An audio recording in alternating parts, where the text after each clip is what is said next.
Assalamualaikum warahmatullahi wabarakatuh. Perkenalkan, nama saya Alvin Fortuna Alfarisi, mahasiswa D4 Teknologi Rekayasa Perangkat Lunak NPM 1061905. Pada video kali ini saya akan menjelaskan tentang structure sekaligus studi kasusnya.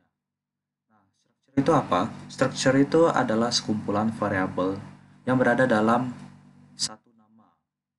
Jadi misalnya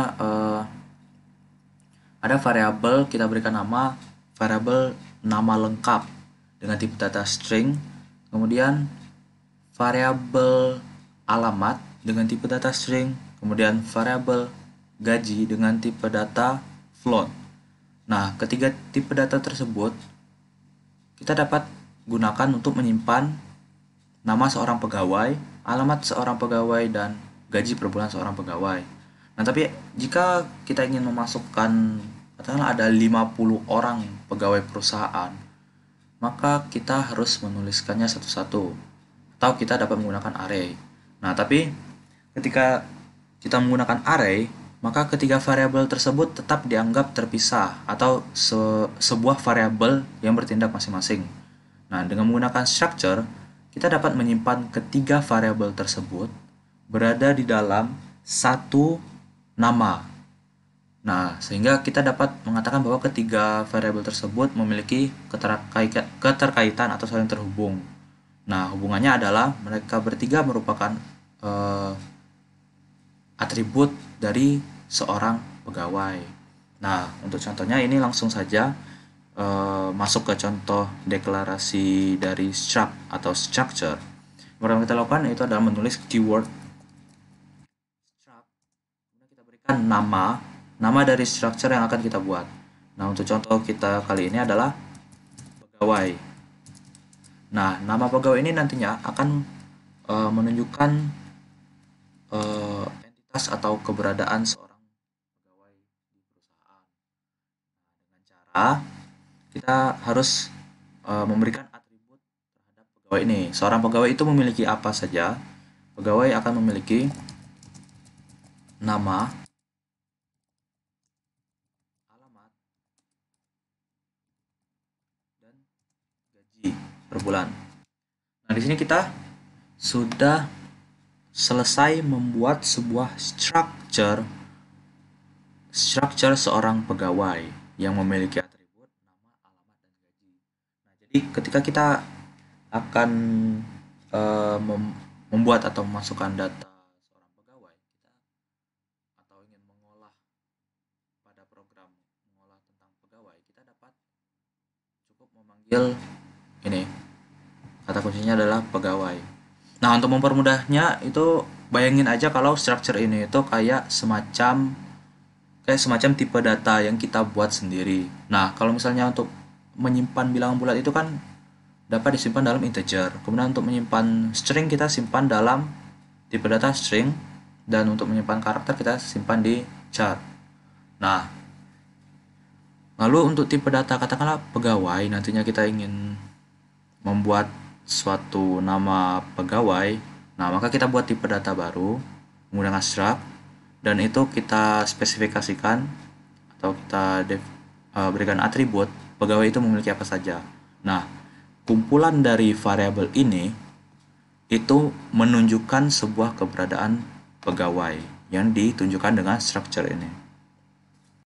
Oke. Selanjutnya adalah menggunakan structure ini dalam program kita. Cara mengaksesnya adalah katakanlah kita ingin membuat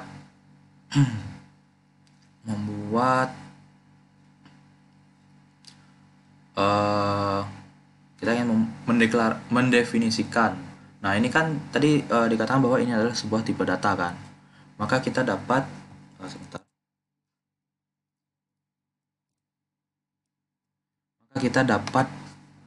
membuat mendeklarasikan katakanlah seorang pegawai dengan cara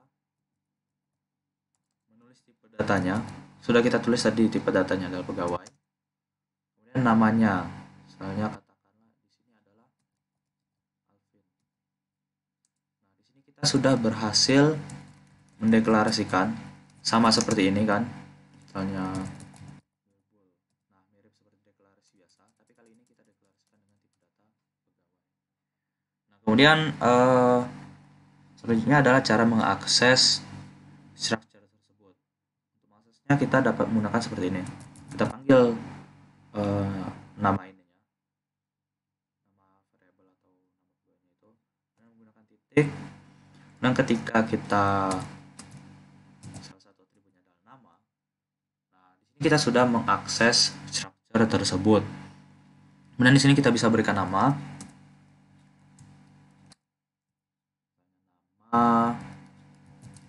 Alvin.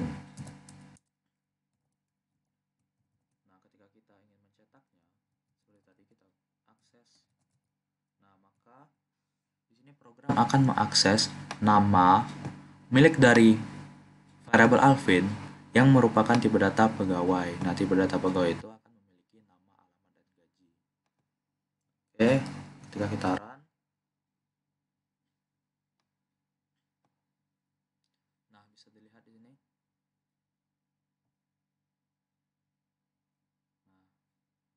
Nah, ya, program akan mencetak Alvin. Nah, kita sudah mengakses structure tadi. Oke, selanjutnya adalah untuk penggunaan structure pada array yang kita lakukan adalah kita dapat seperti ini, tipe data seperti membuat array biasa. Jika seandainya kita membuat array kumpulan bilangan, kita akan membuat seperti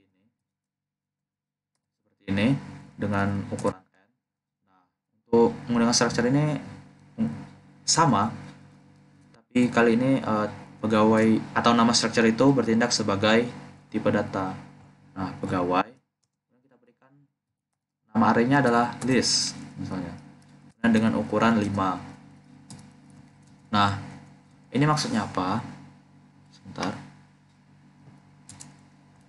Oke, jadi pegawai list 5. Di sini kita sudah membuat sebuah array dengan nama list dengan tipe data, sebut saja tipe data pegawai. Nah, maksudnya di sini adalah list ini akan berisi data dengan tipe pegawai atau data yang memiliki atribut nama, alamat, dan gaji. Nah, untuk mengaksesnya seperti apa? Seperti mengakses array biasa, kita memanggil array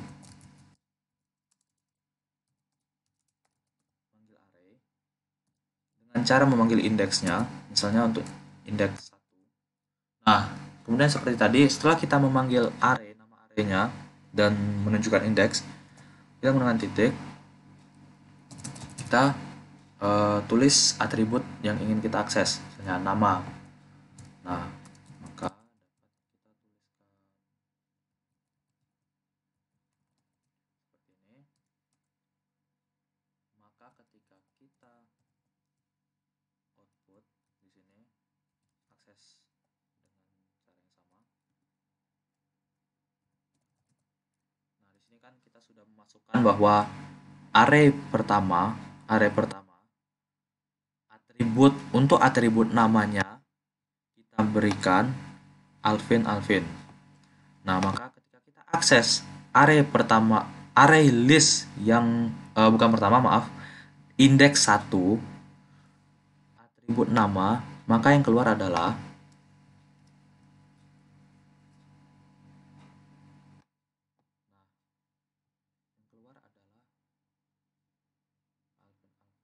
Kita sudah mengakses array tersebut. Oke, penjelasan untuk structure secara umumnya cukup sampai di situ. Seperti itu, sederhana. Jadi structure ini itu mirip semacam tipe data baru yang kita spesifikasikan sendiri. Misalnya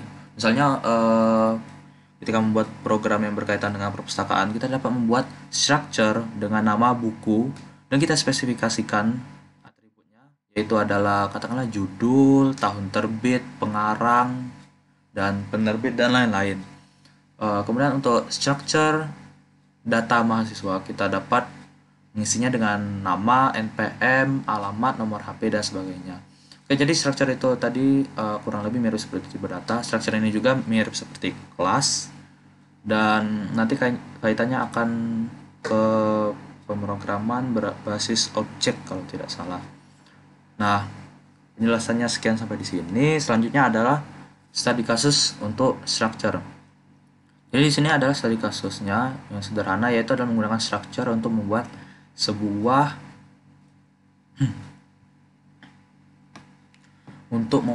sebuah program kalkulator daftar belanja. Nah, di sini kita sebelum masuk programnya kita lihat dulu, sebelum masuk kodenya kita lihat dulu programnya. Nah, lihat di sini. Kalkulator daftar belanja ini kegunaannya adalah kita dapat menampilkan list daftar barang belanjaan kita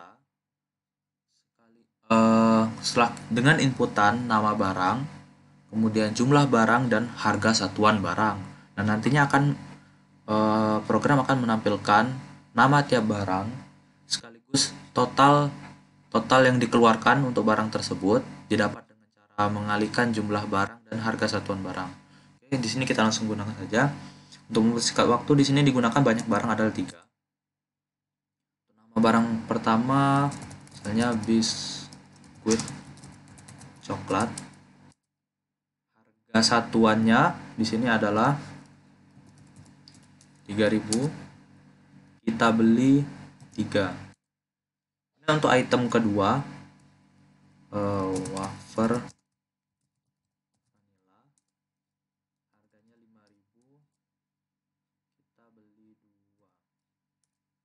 Yang terakhir ini, nah pada item ketiga, maka program akan berhenti meminta input nama, harga, dan jumlah karena kita sudah memberikan masukan bahwa banyak barang yang akan kita belanjakan itu ada sebanyak 3. Jadi yang terakhir adalah susu.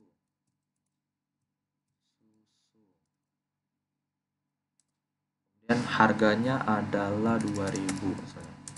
Kita beli sebanyak 3 buah. Nah, ketika selesai menginputkan nama, harga, dan jumlah dari tiap-tiap barang, ketika kita tekan enter, maka program akan menampilkan daftar belanjanya. Nah, berikut adalah daftar belanjanya. Ada biskuit coklat dengan harga satuan Rp3.000, jumlah yang kita beli 3, dan totalnya adalah 9.000. Bisa lihat di sini. Dan ini yang ketiga. Ini merupakan program sederhana aplikasi dari structure. Oke, kita langsung masuk ke kodenya. Nah, yang pertama itu adalah structure yang kita buat. Ini kita membuat structure dengan nama item. Item ini untuk barang tersebut. Kemudian kita spesifikasikan atributnya adalah nama dengan tipe data string. Nah, harga kita simpan dengan tipe data integer.